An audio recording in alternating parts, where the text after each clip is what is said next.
人生はサバイバル。いつも動画を見てくれてありがとうございます。おのおのの人生はサバイバルと言っていいくらい、それぞれが波乱万丈の人生を生きることとなるのが世の常ですが、人間万事塞翁が馬という格言もあります。過ぎ去った過去にとらわれすぎず、まだ来ないがいつかは来てします未来について過剰に心配しすぎず、唯一幸福を感じられる時である今現在を大切にしてほしいと思います。このチャンネルでは敵を知り己を知れば百戦危うからず、サバイバルのための敵と何なのか、それに備えるための自分の知識と心構えを充実させておいてほしい、そんなメッセージを送っていきたいと思います。今回紹介するサバイバルは、それではお楽しみください。もしもハンググライダー中に遭難した時、どう行動するべきか。1、ハンググライダー中の遭難とは。ハンググライダーは鳥のように空を飛ぶ爽快感を味わえるスポーツですが、予期せぬトラブルが発生すると遭難する危険も伴います。ハンググライダー中の遭難とは、天候の急変、風向きの変化、機材の故障、道に迷うなど、空中から安全に着陸できずに予期せぬ場所で着陸せざるを得ない状況を指します。山岳地帯や山岳地に着陸する場合、救助までに時間がかかることもあり、遭難は深刻な事態となります。ハンググライダー中の遭難の主なリスク要因、風向きの急変上昇気流を使って長時間飛行することが魅力ですが、風向きや気流の変化によってコントロールが難しくなることがあります。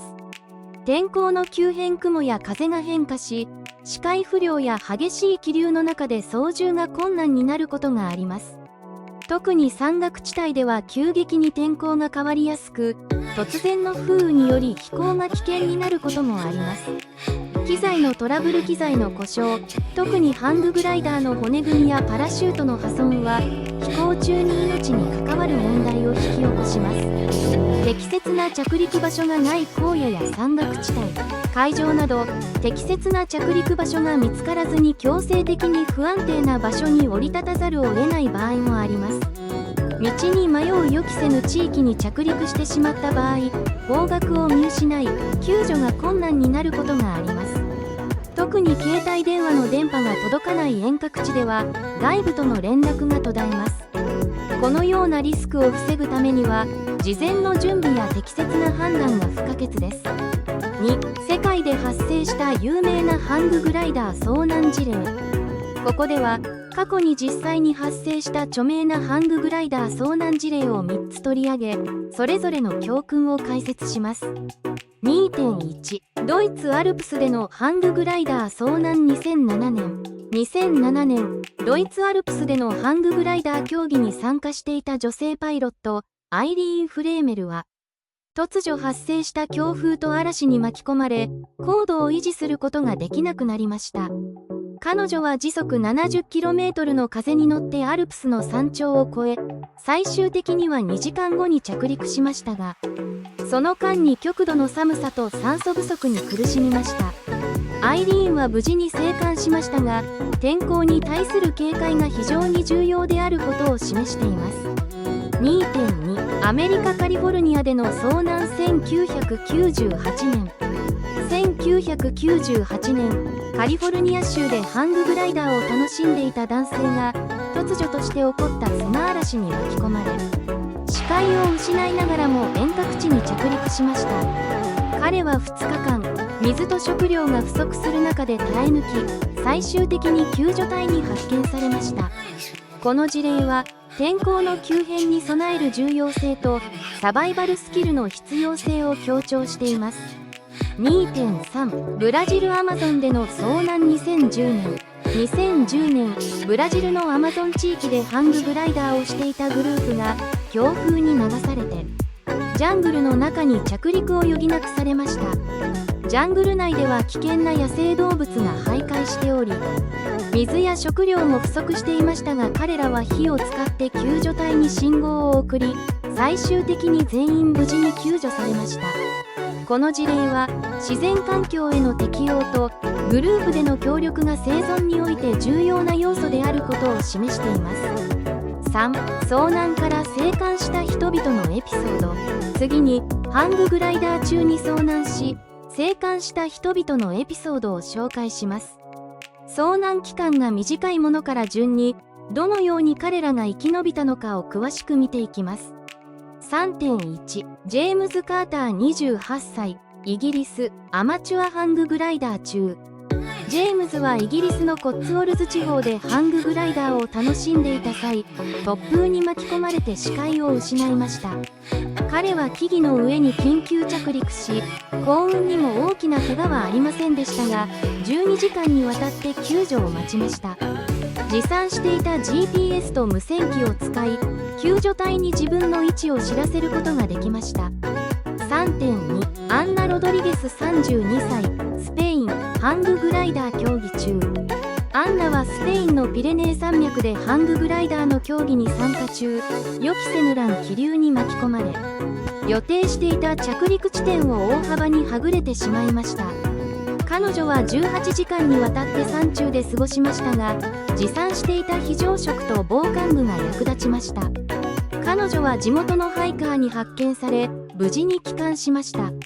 3.3 トーマス・ウィルソン35歳、アメリカ、ソロフライト中。トーマスはアメリカのロッキー山脈でソロフライト中に強風に流され、予定外の地点に着陸しました。彼は山中で24時間を過ごし、持参していた救急キットと火起こし道具を使って寒さから身を守りました。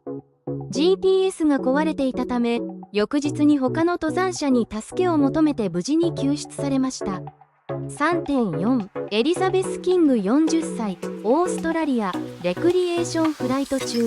エリザベスはオーストラリアの砂漠地帯でレクリエーションフライトをしていた際、砂嵐に巻き込まれ道を見失いました。彼女は水分を持参していたため48時間を砂漠で生き延び、持っていた反射板を使って救助隊に信号を送りました。3.5 マーク・トンプソン50歳、カナダ、冒険フライト中。マークはカナダの広大な森林地帯でハンググライダーをしていた際、突風により予定していた着陸場所を逃し、山中で迷いました。彼は3日間、持参していたサバイバルキットと水を使いながら耐え抜き、最終的に救助隊に発見されました。3.6 ラファエル・メンドーサ45歳、ブラジル、アマゾンツアー中。ラファエルはブラジルのアマゾンでツアー中に嵐に巻き込まれ、ジャングルに着陸しました。彼は5日間、食料や水がほとんどない中で野生動物を避けながら生き延びました。火を起こして煙で救助隊に信号を送り、無事に救出されました。3.7 イーサン・アンダーソン38歳、ニュージーランド、冒険フライト中。イーサンはニュージーランドの山岳地帯でハンググライダーをしていた際、激しい風に流されて見知らぬ渓谷に着陸しました。イーサンは持参していた水や非常食で何とか体力を維持し、さらに救助隊に自分の位置を知らせるために持っていた緊急用のホイッスルを使用しました。彼の遭難は7日間続きましたが、最終的には救助隊に発見され、無事に生還しました。彼の冷静な行動と準備が生還の鍵となりました。4. 遭難を克服するための技術と方法。過去の事例から学んだ遭難を克服するための技術と方法を11個にまとめます。これらは過酷な状況下でも生き延びるために役立つ具体的な方法です。1. 風を読んで安全に着陸する技術。ハンググライダーで飛行中に天候や風向きが急変した場合、素早く対応し、最も安全な場所に着陸する技術が生死を分けます。ジェームズ・カーターのように、木の上や他の自然の地形を利用して最悪の状況を避けることが大切です。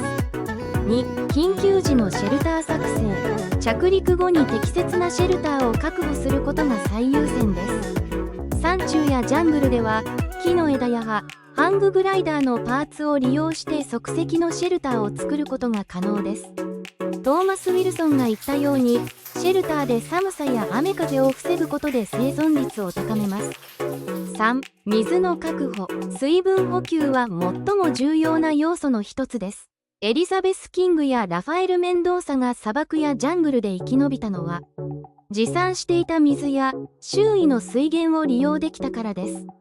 川や湖、さらには葉っぱの露を集めるなどして水分を確保しましょう。4. 火を起こす技術。火を起こすことで寒さから身を守ったり、救助隊に自分の位置を知らせることができます。ラファエル・メンドーサのように火と煙を使って信号を送り、生還につなげた事例があります。火起こし道具を常に携帯し、火を起こすスキルを身につけておきましょう。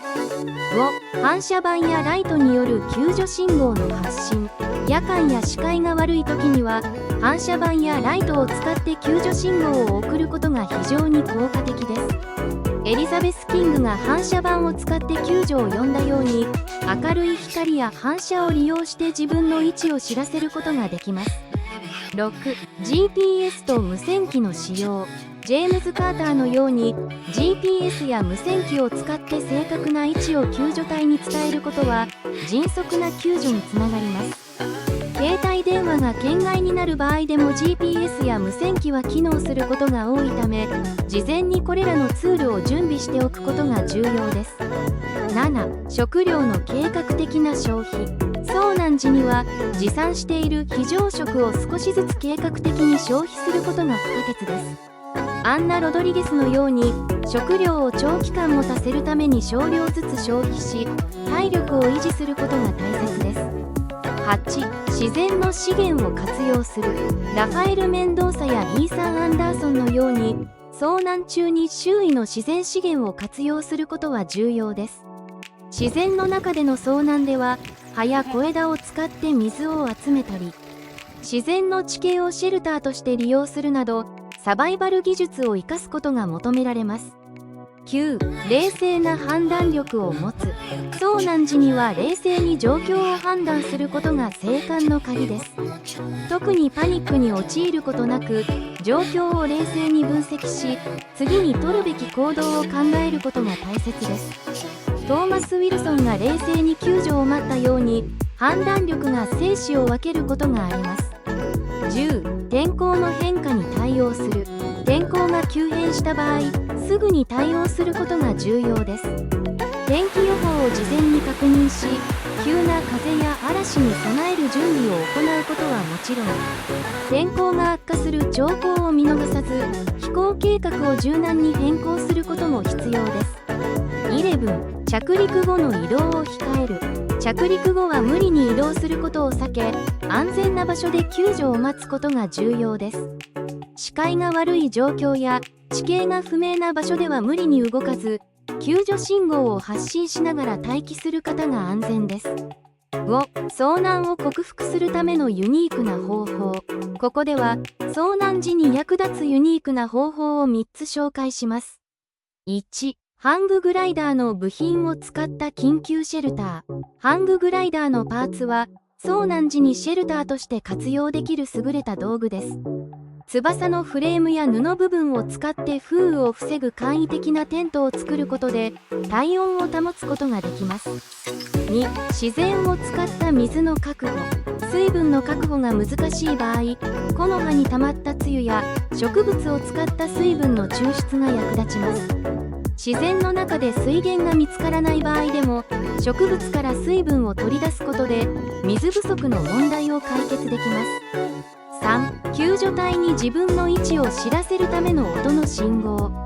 緊急時に使えるもう一つのユニークな方法は、音を使って救助隊に自分の位置を知らせることです。ホイッスルや岩に木を叩きつける音など、自然環境で目立つ音を発生させることで、救助隊が自分の位置を特定しやすくなります。6.